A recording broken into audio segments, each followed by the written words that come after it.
BFM Business et CB News présentent Hebdocom, Rebecca Blanc-Lelouch. Bonjour à tous et bienvenue dans Hebdocom. Au sommaire de cette émission, l'événementiel est-il un levier pour la communication? Quel est l'intérêt pour les marques d'utiliser cette stratégie? Nous recevons aujourd'hui Marc Dumas, fondateur de République Group. Les agences d'influence créent la première fédération professionnelle du secteur. Julien Casquine nous en parlera un peu plus dans son journal. Et puis pour terminer, cette question, êtes-vous convaincu ou non par les différentes prises de parole du gouvernement pour présenter la réforme des retraites?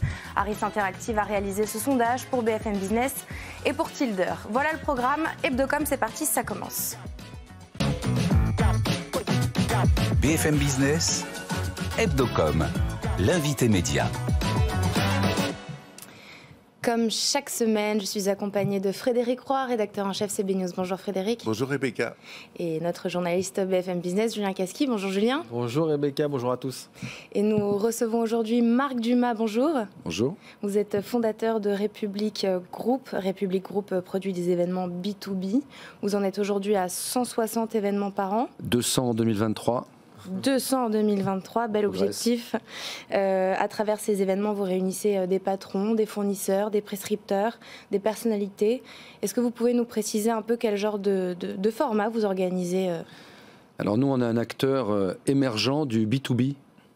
Donc le B2B, c'est des entreprises qui travaillent ensemble, qui se vendent des services ensemble. Et notre positionnement, c'est qu'on prend tous les acteurs du B2B, on les met dans un checker et on secoue. On est des agitateurs d'écosystèmes et nous sommes en train de disrupter un peu le marché des salons, je trouve, qui était un peu trop pépère. Et donc on a créé une entreprise qui, depuis 2 ans et demi, a une énorme croissance. Qu'est-ce qui fait que vous agitez? Eh bien, c'est-à-dire que dans les relations B2B, souvent on reste dans le consensus mou, dans le statutaire. Je représente L'Oréal, je suis dans mon statut, je rencontre mon fournisseur, souvent avec des rapports de force. Nous, on casse tous ces codes-là qui permettent pas de créer de la valeur. Et donc, on met les gens dans des espaces, que ce soit dans des grands théâtres, que ce soit dans des hôtels qu'on privatise, et on les secoue à travers un format d'événements très créatif. Et l'objectif, c'est qu'ils inventent ensemble des startups de demain, les formules de demain, les concepts de demain. Et alors, comment ils s'organisent ces événements? Est-ce qu'ils sont de votre initiative, de l'initiative de République ou de l'initiative de vos sponsors? Alors, on est des concepteurs, organisateurs, producteurs, médiatisateurs. C'est-à-dire qu'on conçoit tout de A jusqu'à Z. Et chacun de nos formats, parce qu'on a plusieurs formats d'événements, a une raison d'être. Et on maîtrise tout. Les marques nous appartiennent, le fonds de commerce nous appartient. Donc on n'est pas une agence qui travaille pour le compte de... On vient de créer la République RSE, par exemple. On va lancer la nuit de la RSE, c'est une marque qui nous appartient. On vient de racheter l'événementiel, on lance la nuit de l'événementiel. La marque nuit de l'événementiel nous appartient. C'est comme les Molières ou les Césars. Donc ces marques-là, on va les faire grandir en entraînant l'écosystème avec nous, pour le disrupter, pour le rendre meilleur. Moi, pardon, mais je veux juste comprendre, en quoi vous disruptez quoi concrètement? C'est quoi la différence avec une conférence normale ou un salon habituel? Alors, tout d'abord, par rapport à une conférence normale, tout le monde peut parler. Par exemple, je fais des clubs avec 30 personnes, 30 dirigeants, j'ai 10 micros. Ok. D'accord. Je fais la nuit de l'événementiel, c'est le théâtre Mogador, je vais avoir 60 à 70 speakers en 2 heures. D'accord. On va revenir sur la nuit de l'événement. Donc ça veut dire qu'on libère la parole, mais dans un langage très télé, très TikTok, très moderne. Pas de blabla. Quand les gens sont chiants, on les coupe. Même si c'est des sponsors qu'on payait, ils n'ont pas le droit d'emmerder les gens. Donc ça, c'est notre philosophie. Vous parliez tout à l'heure de République RSE. Oui. République RSE fait partie en fait des 16 déclinaisons que République a. Pourquoi vous avez créé ces verticales-là et qu'est-ce qu'elles ont en particulier? Alors, un écosystème, d'ailleurs, vous représentez un écosystème, celui de la com. Oui, on est d'accord. Donc on réfléchit à faire la République com un jour. Donc la République com, elle va réunir des grands annonceurs, on en connaît plein. Et donc on a créé ces verticales parce qu'aujourd'hui, dans les achats, c'est pareil. les patrons achats, ils gèrent des dizaines de milliards d'euros. Ils ont une responsabilité aujourd'hui avec le tissu PME en France. Eh bien, on va disrupter ça. République IT, on réunit tous les plus grands DSI du CAC 40 et on les mélange avec des startups. Et souvent, le dialogue entre un grand groupe et une start-up est difficile. Ils n'ont pas les mêmes codes, ils n'ont pas les mêmes objectifs, ils n'ont pas les mêmes process. Donc c'est comme ça qu'on a inventé ces différentes verticales pour permettre à ces communautés de se rencontrer en toute bienveillance. Mais la bienveillance veut dire aussi pas de langue de bois. On se dit les choses. Et qui sont vos sponsors? Est-ce que vous pouvez nous donner des exemples concrets? Et quels sont leurs retours sur investissement? Qu'est-ce que ça leur apporte concrètement? Alors c'est très marrant parce qu'on a à la fois des clients grands comptes, grands groupes. On a Vinci comme client depuis 10 ans. On a Google, on a Microsoft, mais on a aussi HP, IBM, etc. Dans l'IT, dans les achats, on a aussi de grands acteurs. Et puis on a des émergents, on a des ETI, on a des PME, on a des startups, des licornes qui nous rejoignent. Et leur ROI, eh bien, on n'aurait pas une croissance telle que nous avons s'ils ne renouvelaient pas leur participation avec nous. Et donc on leur vend des programmes. Plutôt que d'acheter 200 mètres carrés à Villepinte pendant 2 jours, eux, ils vont acheter chez nous toute une batterie d'événements qui vont leur permettre de faire du business toute l'année. D'accord ? Et ils reconduisent leurs investissements chaque année. Et c'est comme ça qu'on peut construire une vraie boîte. Côté République Group, comment vous gagnez de l'argent? Est-ce que vous êtes rentable sur chacun de vos événements ou est-ce que vous êtes rentable sur le volume? On est rentable sur chacun de nos événements. Donc c'est du cas par cas en fait. Chaque événement est rentable. Chaque événement a des marges brutes élevées. Parce que comme on est propriétaire, qu'on intègre énormément de services, de lieux, etc. Là, on travaille presque comme un grand groupe. On va référencer, comme on fait 200 événements 2023, eh ben on a référencé 3 grands théâtres pour faire tous nos grands trophées. On a référencé plusieurs hôtels chez Barrière pour faire tous nos rencontres one-to-one, et ainsi de suite. Et donc, tous nos éléments sont rentables. L'entreprise, on n'aime pas communiquer sur les chiffres parce qu'on n'a pas envie de donner des idées à nos concurrents. Mais on a des grosses marges qui nous permettent de réinvestir dans la création de nouvelles républiques. Frédéric. Et vous avez aussi, vous le disiez, racheté l'événementiel, ce qui est un peu paradoxal parce que vous l'avez créé en fait. Oui. Donc qu'est-ce que vous allez en faire? C'est retour vers le futur. Voilà, c'est ça exactement. Et du coup, vous en faites quoi? Il y a la nuit de l'événementiel, mais il y a l'événementiel sans la nuit. Donc c'est quoi, c'est quoi la règle? Alors c'est vrai que j'ai créé l'événementiel il y a quelques années, voilà, avec un acteur de la com qui s'appelait Christian Blachas, qui était aussi un ami. Et il m'a beaucoup aidé à lancer ce média, parce que moi, je n'étais pas un pro des médias. J'ai appris à travailler avec des journalistes. Pas facile. Non. Pourquoi? Vous le savez. Ouais, journalistes. Quoi? Ils ne sont pas faciles, les journalistes. Pour un entrepreneur, c'est une catégorie de collaborateurs compliqués, mais néanmoins intéressants. Et donc, j'ai pas pu garder le contrôle financier de ce média. À l'époque, je démarrais, j'avais pas d'expérience capitalistique. Donc, je me suis fait ce qui arrive à beaucoup de fondateurs de start-up. Je me suis fait diluer dans le capital. Et j'ai pas pour vocation d'être minoritaire et salarié. Donc, j'ai donné ma démission à un moment donné, tout en restant actionnaire. Et l'événementiel a poursuivi sa route, sans moi, et passé chez Havas Média. Et pendant le Covid, Havas ne savait plus comment gérer ce secteur. Et donc, comme j'étais associé, eh ben, j'ai pu le racheter à un prix convenable. Parmi les prochains événements en date, la nuit de l'événementiel qui aura lieu le 13... c'est la première nuit de l'événementiel, oui, qui aura lieu le 13 février prochain, donc au Théâtre Mogador, comme vous le disiez. Est-ce que vous pouvez nous expliquer... Ça fait 10 ans que vous faites ça. Par exemple, sur la nuit de l'événementiel, qu'est-ce qu'il y a de différent, qu'est-ce qu'il y a de disruptif qu'il n'y avait pas il y a 10 ans? Alors, la nuit de l'événementiel, c'est une première, tout d'abord, et c'est un peu l'ambition et la vision que j'ai depuis des années, c'est-à-dire que l'événementiel est partout. On ne peut pas faire de publicité sans que sa pub soit événementielle. On ne peut pas faire une promo, pour se démarquer, il faut être événementiel. on ne peut pas faire des relations avec les médias sans être événementiel. Et Mélenchon l'a bien compris, les grands industriels aussi, etc. Et donc l'événementiel, c'est un écosystème énorme. Hein. Donc nous, on a créé des catégories.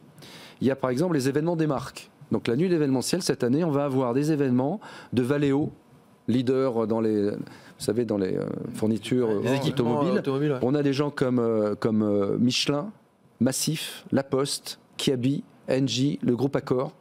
Ils viennent avec leurs équipes présenter leurs événements. J'ai aussi les événements des médias.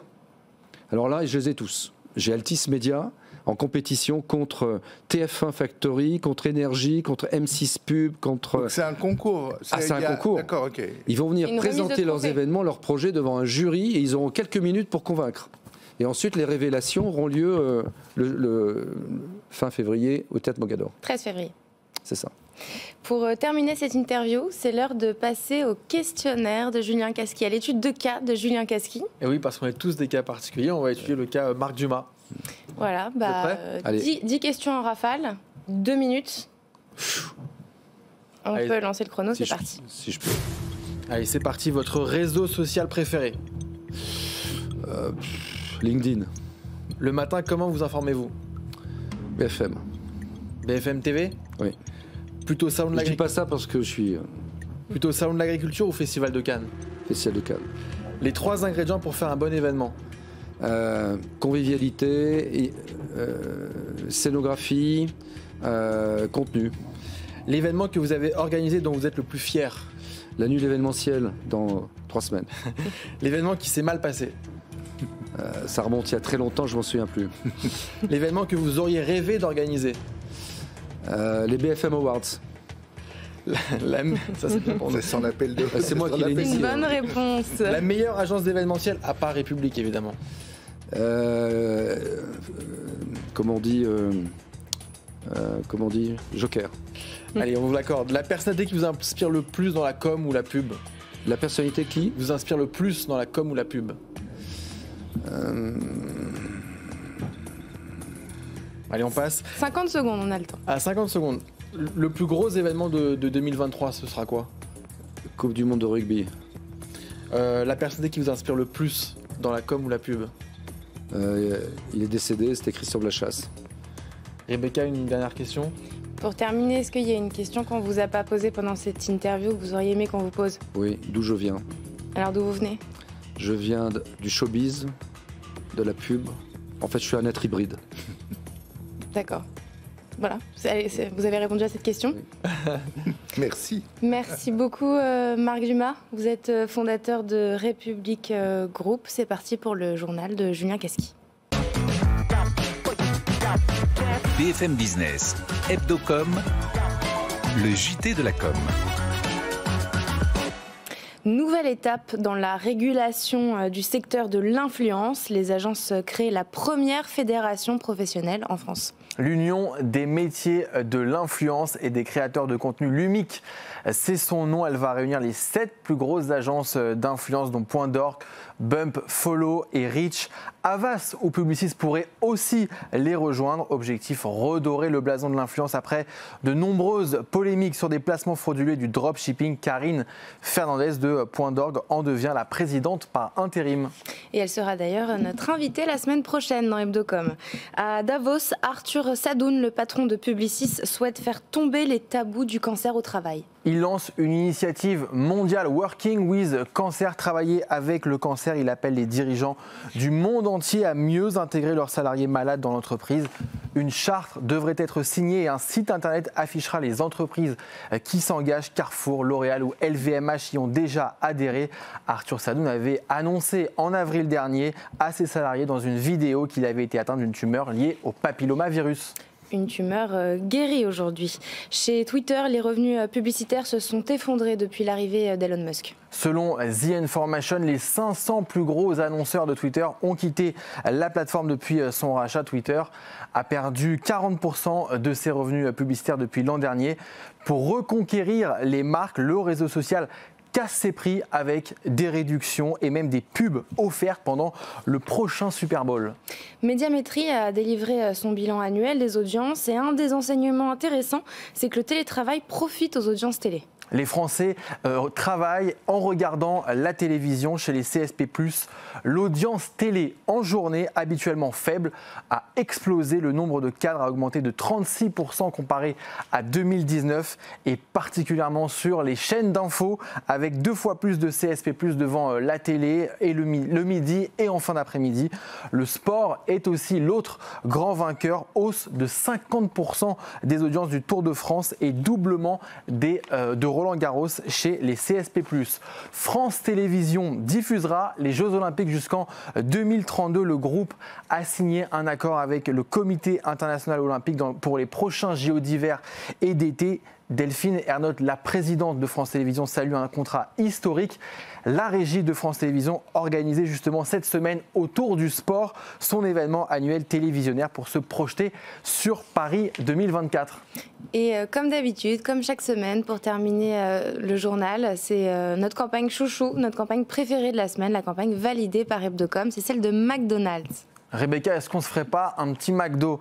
Et si au lieu de vous demander ça, je foncerais simplement les sourcils. C'est tout le propos de cette nouvelle pub diffusée au Royaume-Uni.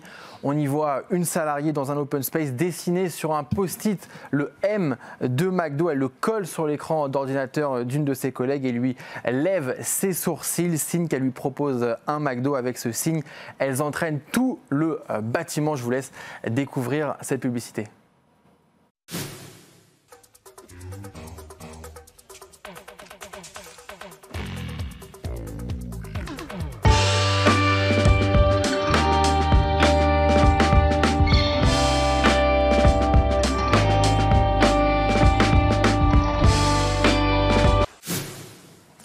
La pub a été imaginée par l'agence Léo Burette et a été réalisée par le cinéaste Edward Wright. Elle est devenue virale sur les réseaux sociaux avec plus de 3 millions de vues.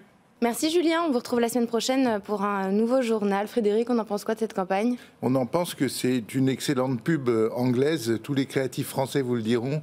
On est bon, mais les Anglais sont vraiment très très au-dessus de tout le monde. Elle est très très bonne. C'est parti pour le Focuscom. BFM Business, Hebdocom, le Focuscom.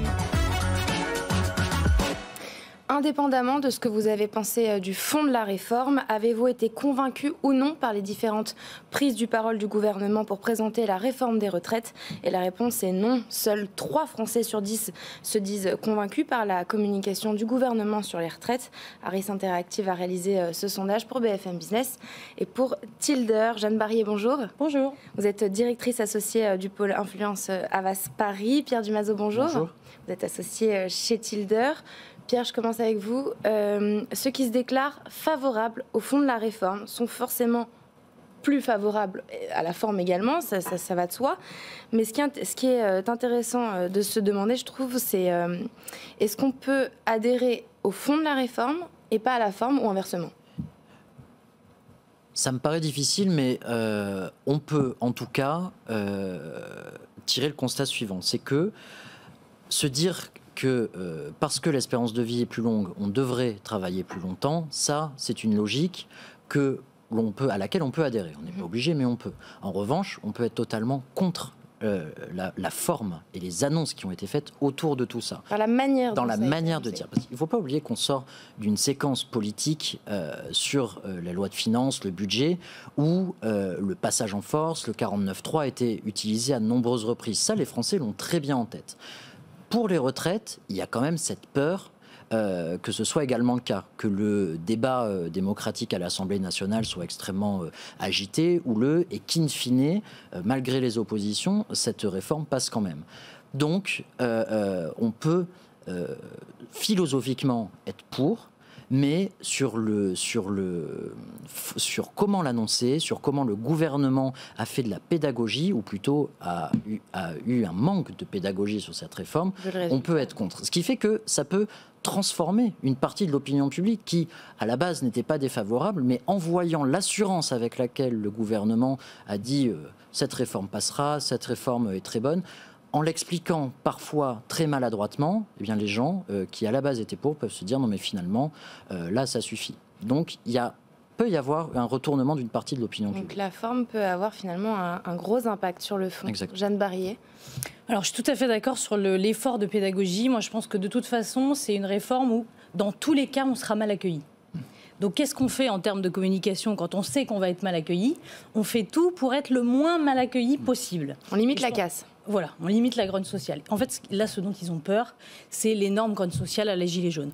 Donc, ce qu'ils ont fait, c'est deux choses. C'est une posture pour expliquer la réforme, mais sans effort de pédagogie. On a vu, en fait, la première séquence, c'était « je présente le projet de loi de retraite » et j'explique, voilà, je rentre dans la complexité d'un sujet en utilisant des mots comme répartition, réforme par points, etc. Enfin, évidemment, quelque chose que Mme Michu ne va pas comprendre.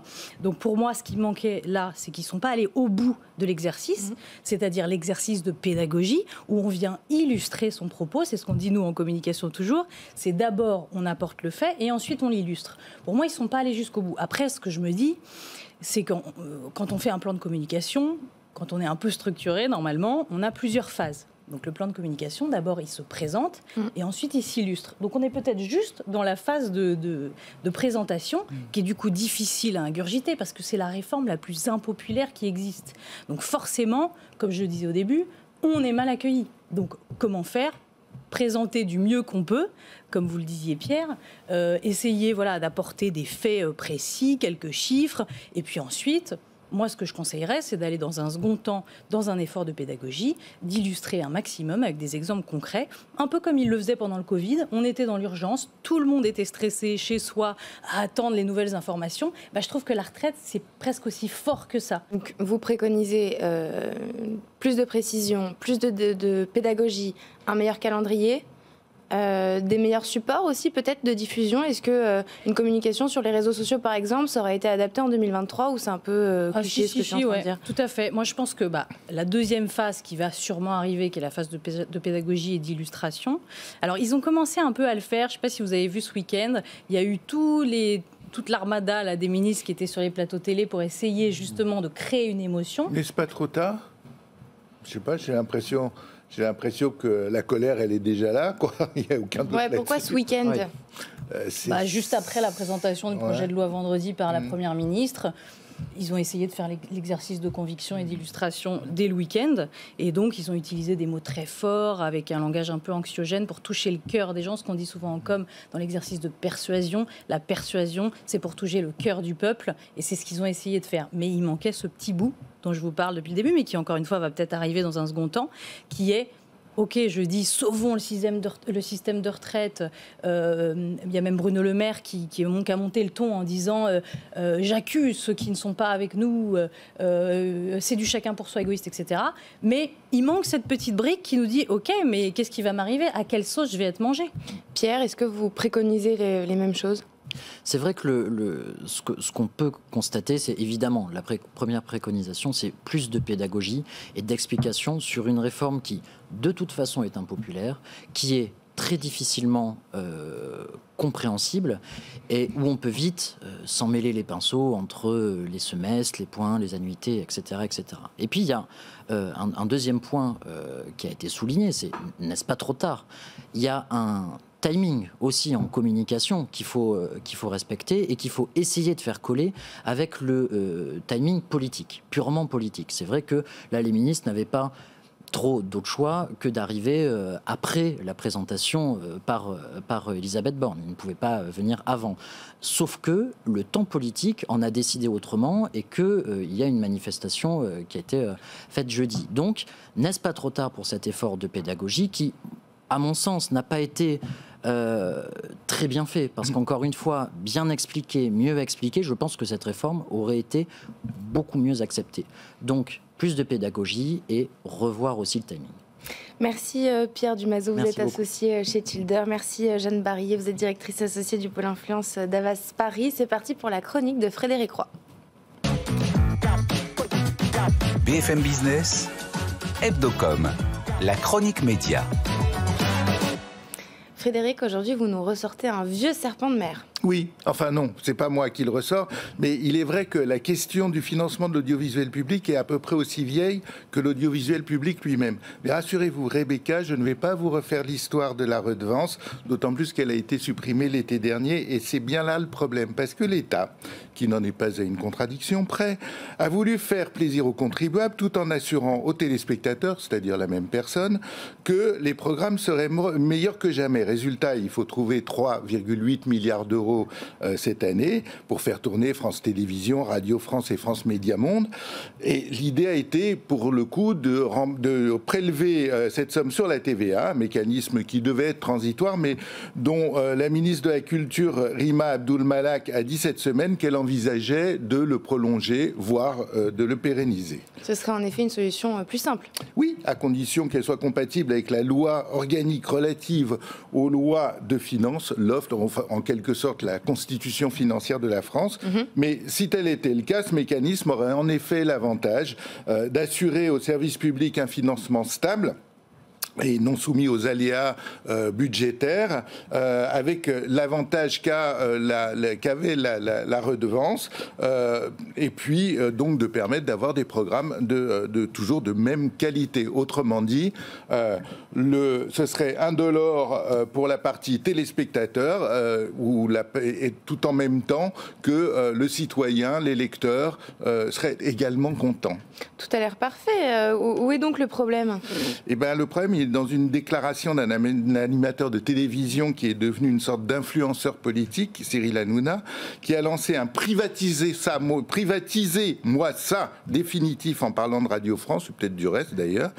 Et si cette déclaration avait été faite au comptoir d'un bar, personne n'en aurait parlé. Mais il l'a évidemment fait dans Touche pas à mon poste, devant des millions de téléspectateurs, consommateurs et lecteurs, d'où des réactions indignées des présidentes de Radio France et de France Télévisions, et une grande émotion dans le monde politique. Autant de réactions peut-être un peu exagérées, car tous ces gens sensés savent très bien qu'on ne gouverne pas l'audiovisuel public à coup de déclarations simplistes. Autant vous dire, Rebecca, qu'on n'a pas fini de parler de ce financement. Merci Frédéric Roy, merci à tous de nous avoir suivis. Rendez-vous la semaine prochaine, même heure, même endroit. Et bien sûr, on est disponible sur toutes nos plateformes. Très bon week-end sur BFM Business. Hebdocom sur BFM Business.